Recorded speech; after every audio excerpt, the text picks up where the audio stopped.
So back in 2021, I created a beginner free-to-play team farm guide to help you guys farm teams that can complete the different game modes early on. A lot of new characters were added since then. So for today's video, let's update the 2021 guide and see if the teams I proposed back then still holds today in 2023. So let's get started. So we're now in game in my beginner free-to-play account, and let's see what has changed since 2021. So of course, the Imperial Trooper team is still the same. For the Jedi team, it's now a bit different. So before, I used Kanan and Ezra, but now instead of them, we'll be using Bastila Lashan and General Kenobi. For the First Order team, instead of using First Order Officer, we'll be using Sith Trooper. And then the new additions, the Empire teams, as well as the Early Bounty Hunter and Early Scoundrel team.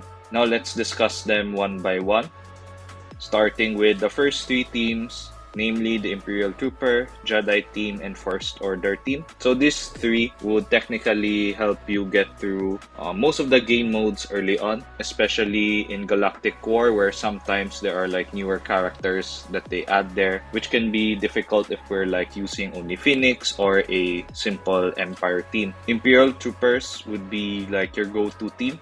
So for your Imperial Trooper team, it would be General Veers, Colonel Stark, Range Trooper, Dark Trooper, and Moff Gideon. But you can substitute Range Trooper with Snow Trooper or Storm Trooper if you need like a tank. Why does this Imperial Trooper team work? Simply because of Dark Trooper here, who would be your main damage dealer. Second would be Moff Gideon, because of his Know Your Adversaries, where he would be reducing the offense of the enemy team and as well as their critical chance. And of course, similar to like General Veers, he has mass assist ability. So that's like the reason why Moff Gideon is so good. Now let's move to General Veers because he's the most like important leader here. Simply because his leadership ability gives troopers offense, speed, and as well as turn meter once you max it out. You're not supposed to be using Moff Gideon because it's a bit specific, actually, his leadership ability. He will be needing like a tank, two attacker allies, and then one supporting ally as well. And if I'm not mistaken, it has to be a Imperial Trooper who doesn't have a leadership ability or tag. If you have like limited options because of this, then it's better to use Veers because it's very specific. Don't feel bad like farming up Range Trooper or Snow Trooper because eventually in the mid to late game, they're still like needed to like counter certain teams. So they're actually a good investment. Now going to the Jedi team, no more Kanan and Ezra because they're now relegated to the situational teams. Here, if you like reach the farming node of Bastila Lashan in like 5B, then I suggest farming her up ASAP because what she does is gives Jedi a boost in terms of protection, of course, damage, and so much durability and utility. She's like one of the best early game to mid game Jedi leaders before you get Jedi Knight Revan.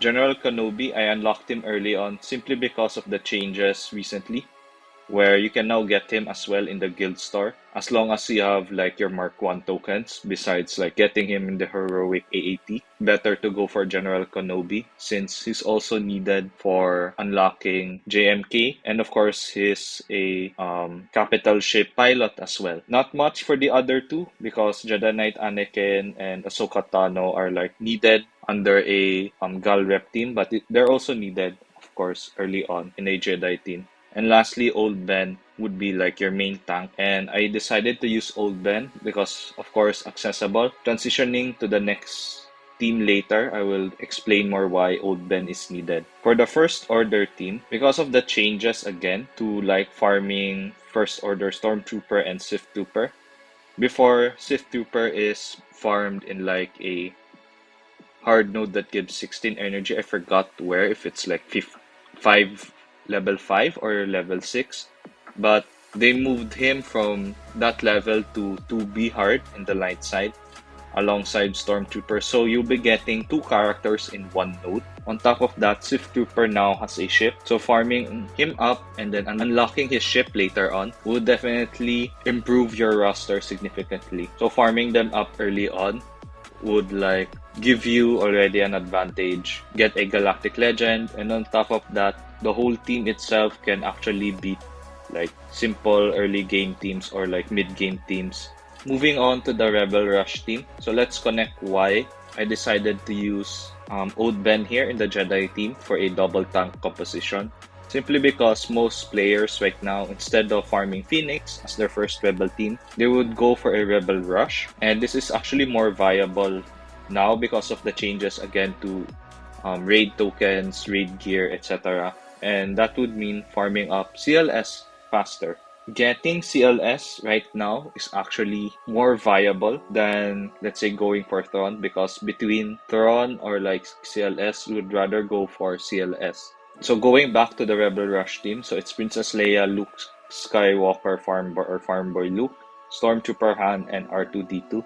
So as long as you can get like your Imperial Troopers team fast, like to 7 stars, you can easily unlock R2-D2 since you need like 5 Empire characters. And then from there, you can like form up your team for CLS, and once you've unlocked him, you'll have already a mid-game team. So moving on to the next two would be the Empire teams. Now there are two variants I created. For those who already have Phoenix, then might as well get Grand Admiral Thrawn already. And then once you've unlocked the node for Admiral Piet, farm him up because he's needed for C, and not only that, he's needed to unlock the Executor, and he actually provides the Empire team more debuffs, days, and of course more utility. Your main tank here would be Royal Guard, simply because of his changes recently, where they buffed his like skills and ability. He was also given a ship alongside Palpatine, which is actually still being used today in like certain lineups for fleet.